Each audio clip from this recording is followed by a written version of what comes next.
Die Another Day is without question one of the worst James Bond films you'll ever see.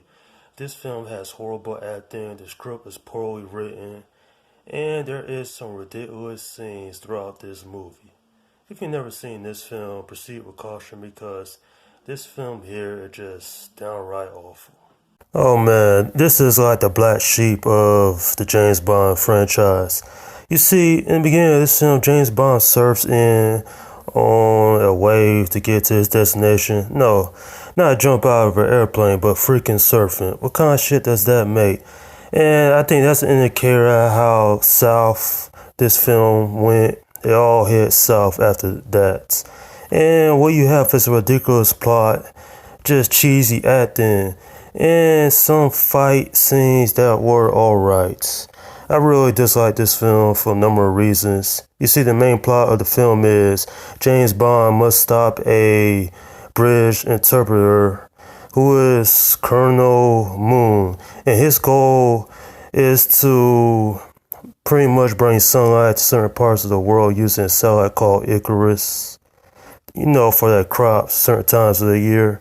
And I have to say, Gustin Graves is a terrible villain. He's forgettable. This movie is laughable in certain parts, especially the scene when James Bond surfs a freaking tsunami on a car door. I mean, he goes from realistic to some damn, I don't know, hero all in the span of this film. And the ridiculousness of this movie, it just shows the horrible acting by Halle Berry as Jinx.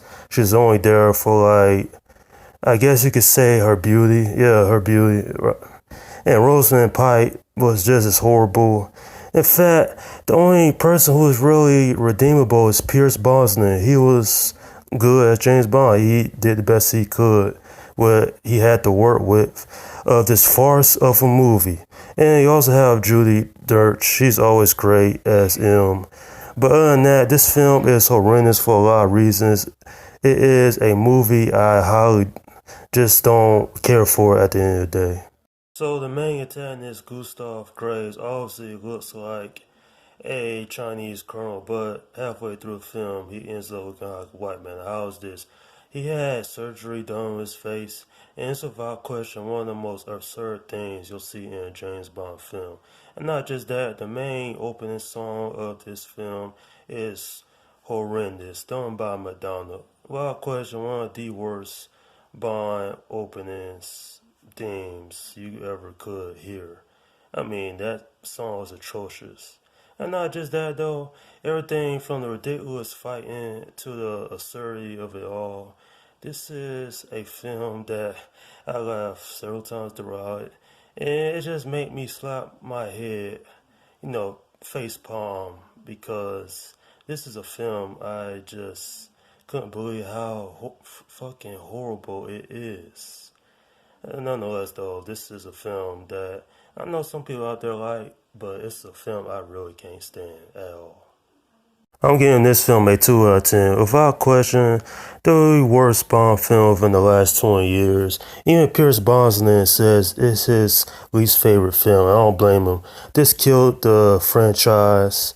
Well, this version of James Bond was, obviously, it killed it. And there was no plans of a fifth film after it. I mean, can you blame him? How poorly received this film is by a lot of people. The ridiculousness of everything that happens. James Bond riding a freaking tsunami. This is ultimately a James Bond film that's at the bottom of the barrel. It's a dumpster fire without question.